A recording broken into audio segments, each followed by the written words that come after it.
আসসালামু আলাইকুম বন্ধুরা, কে কেমন আছেন? সবার জন্য শুভকামনা। আজকে একটি ছোট্ট ভিডিও নিয়ে আসছি আপনাদের জন্য। সেটা একেবারে আনকমন, আনপ্রসেস। আপনারা দেখুন আমি কি প্রসেসে এই শুধু পানিতে এগ্লোনিমা গাছটি লাগাই। প্রথমে দেখুন একটা মাত্র 2 লিটার একটা পানির বোতল ঠিক এই বরাবর কাটবো। আমি যেখানে ইন্ডিকেট করছি ঠিক সেই বরাবর কাটবো। হ্যাকসো ব্লেড নিয়ে আমরা একটু হালকা করে কেটে নিই।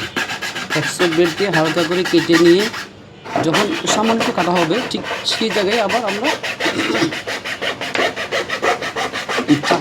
কেচি দিয়ে বরাবর করে কেটে নেব। কারণ সরাসরি কেচি দিয়ে কাটা যাবে না, এই জন্য আমরা আগে হ্যাকসো ব্লেড দিয়ে হালকা করে একটু কেটে নিই। হালকা করে কাটার পরে ওই জায়গায় যখন আমরা কেচি ঢুকিয়ে দিব, ঠিক কেচি ঢুকিয়ে দিলেই আস্তে আস্তে কাটা যাবে। তো কাটা জায়গা দেখুন আমি কীভাবে কাটছি। ঠিক এভাবে বোতলটির অগ্রভাগের এভাবে ঘুরিয়ে ঘুরিয়ে আমরা সমানভাবে কেটে ফেলব। সমানভাবে কাটার পরে দেখুন, হ্যাঁ, কাটা শেষ হয়ে গেছে। কাটাটি শেষ হওয়ার পরে খেয়াল রাখবো, আমরা প্রত্যেকটা ধাপ কিন্তু খেয়াল রাখবো। এই দেখুন কাটা অংশটি হাতে নিয়ে দেখুন যে জায়গাটিকে যেখানে লাগানো হয়, মুখ থাকে, এই অগ্রভাগের জায়গাটা খুব হার্ড থাকে এই জন্য এখানে মুখ লাগানো থাকে, যার ফলে হার্ড থাকে।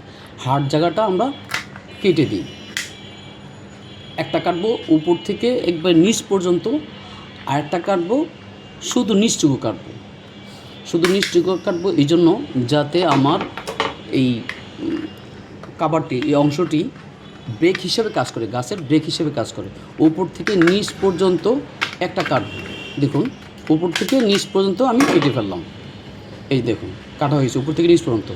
আরেকটা কেটেছি আমি ঠিক শুধু হার্ড জায়গাটুকু।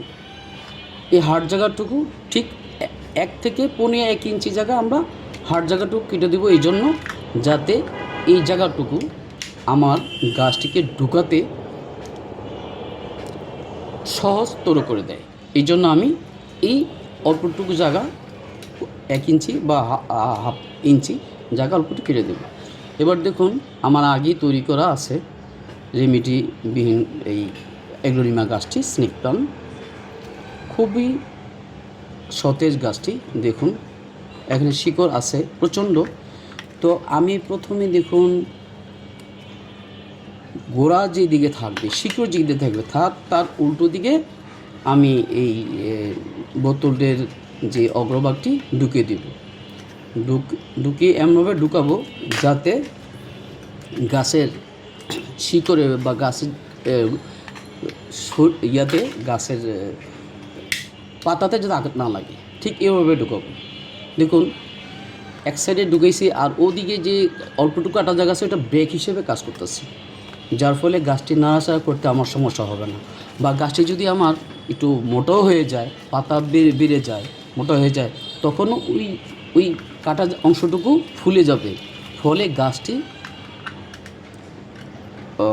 ভাঙবে না, কাটবে না, চাপ লাগবে না। ওই ছোট্ট কাটাটুকু ব্রেক হিসেবেই এটা কাজ করতে থাকবে। এবার দেখুন পানি দিয়ে আমি বোতলটি ভরে দিচ্ছি। 2 লিটার বোতলের পরিমাণ পানি আমি ঢুকিয়ে দিলাম। এবার দেখুন আস্তে আস্তে শিকড় সহ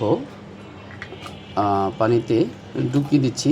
খেয়াল করব যাতে শিকড়গুলি সহজেই ঢুকে যায়।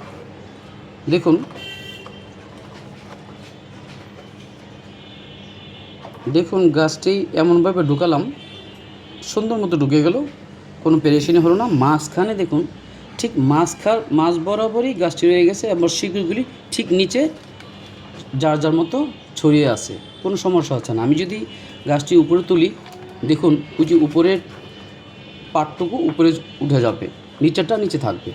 গাছ কিন্তু ডানেও হেলবে না, বামেও হেলবে না, কোথাও হেলবে না, সোজা বরাবর থাকে। যে প্রসেসে আমি কেটেছি ঠিক সেম প্রসেসে কাটলে গাছের সমস্যা হবে না, এবং গাছকে নাড়াচাড়া করতে কোনো অসুবিধা হবে না। আপনারা ভাববেন যে পানিটি একটু ঘোলা কেন, এটা হয়তো অনেকে কল্পনা করতে পারেন, ভাবতে পারেন পানিটি ঘোলা এই জন্য, কারণ এখানে আমি সামান্য পরিমাণ 2 লিটার 2 লিটার পানি এখানে আমি এনপিকে মিক্স করেছি। এনপিকে মিক্স করেছি এই জন্য যাতে আমার গাছটি সতেজ থাকে।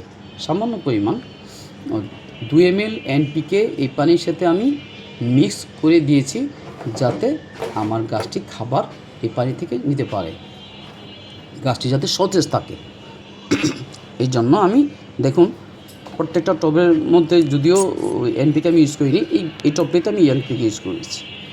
তো দেখুন যে শিকড়গুলি, আগে যে শিকড়গুলি ছিল আর আমার পূর্বের গাছগুলি শিকড় যেমন আছে, নতুন শিকড় অসংখ্যভাবে গজাচ্ছে। দেখুন অসংখ্যভাবে নতুন শিকড় গজাচ্ছে।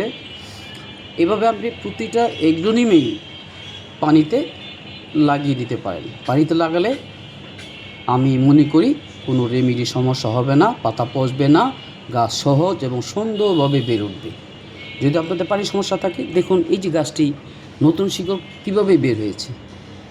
আপনি গাছকে বড় করতে চান, গাছের শিকড় বৃদ্ধি করতে চান, তাহলে পানিতে পটিং করুন। দেখুন পানিতে পটিং করলে